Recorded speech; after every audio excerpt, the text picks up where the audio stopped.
I don't know about you, but getting my first 1,000...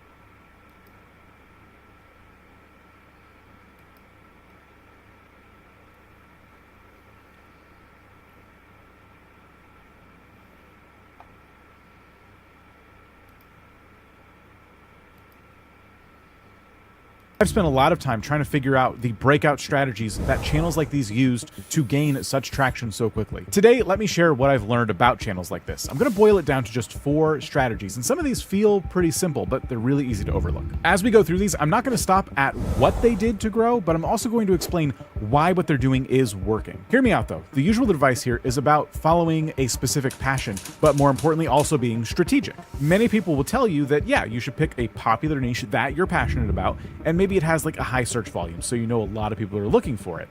But if you're trying to get to 1,000 subscribers in today's day and age with so much competition, you should maybe try something a little more high stakes. So a high stakes niche, what do I mean by that? Well, you basically want to look at topics that are way more important to people's day-to-day lives, such as health, personal finance, or education.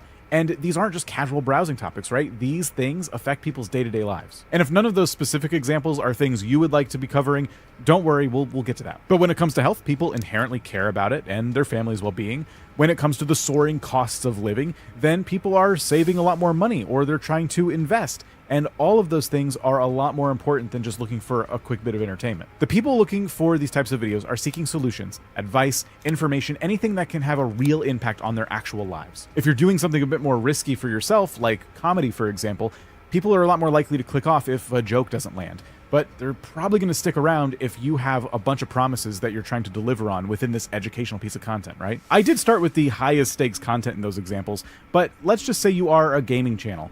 Now, you could just play the game and that would be interesting, but it's a little more high stakes to try and give people actionable tips and advice for completing that game. Someone just paid $60 or $70 for this and they want to sit down and get through a certain part, and your video could offer solutions to areas of the game that they're maybe stuck in. If they can't complete the game, they waste $70, so the stakes are a little bit higher for that kind of content. If you're a gardening or a homesteading channel, something like that, it's cool to show people around your property, but what about a video that actually shows people how to build something that you use every single day and maybe even take for granted? Learning how to build raised bed vegetable gardens means people can grow different produce in their own backyards potentially, and that means they're able to feed their families a little bit without going to the store. And again, that's pretty high stakes. Entertainment-based content is fun, but it typically doesn't demand the same level of urgency or necessity, and that means viewers quickly hop from one video to the next, and they're not really thinking about it too much. They're getting a little bit out of each one, and it's no big deal. Meanwhile, the retention on each one of those videos they're skipping is going down and down and down, and this is why retention is so important when you are in the entertainment space. I'm not saying you can't succeed in niches like entertainment, for example,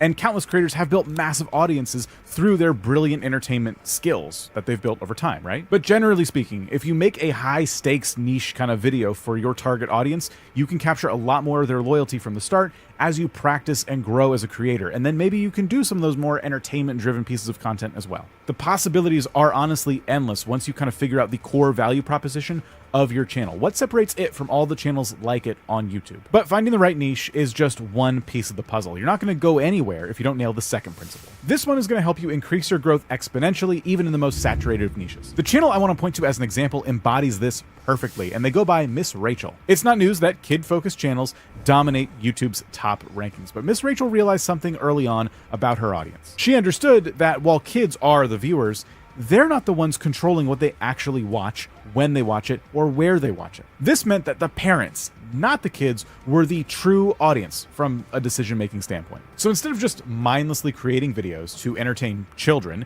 she made parents the heroes by focusing on educational and developmental value, creating a safe viewing space, and prioritizing ethical messaging.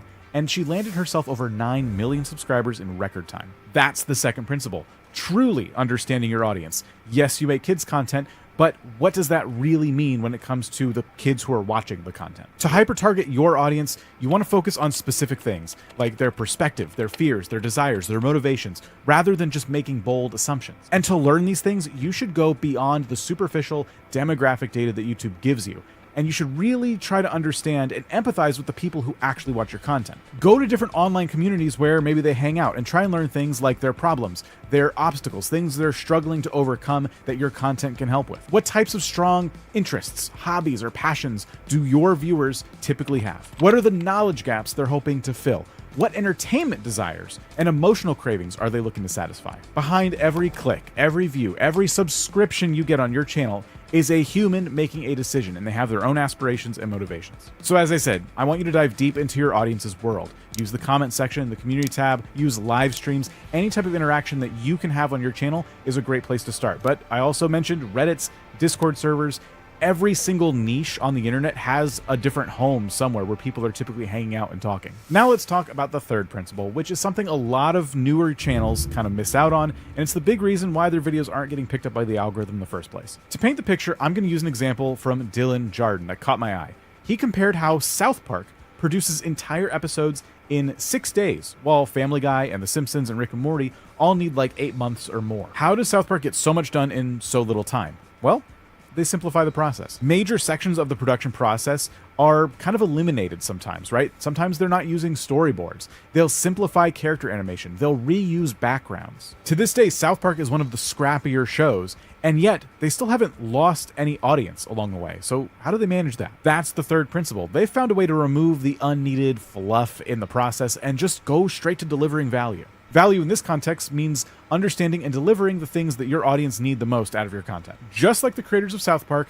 you as a YouTube creator don't need to aim for top-tier Hollywood-level production in every single video. That 1% improvement we talk about sometimes doesn't have to come in the form of some other spectacular new editing technique you learned. The topic and the information is oftentimes a lot more valuable to your audience than the way you present it. If your viewers are coming to you for quick, actionable advice, they might prefer you to make shorter videos and make them more frequently so that you're producing things quickly and not taking a month to make something that's really highly edited. This is why so many wildly popular YouTubers, from gamers to vloggers to reviewers, use simple production methods. The real value resides in their personalities, their insights, the substance, rather than the extensive, overly complicated setup. So the key here is optimizing your unique value delivery system first. This brings us to the last challenge we need to overcome, and this might sound a bit like a pep talk, but I am coming from a place of strategy here. Basically, never stop uploading new videos. Of course, uploading a lot of videos means you probably need a lot of video ideas, and that's why we have this daily ideas tool I want to show you real quick.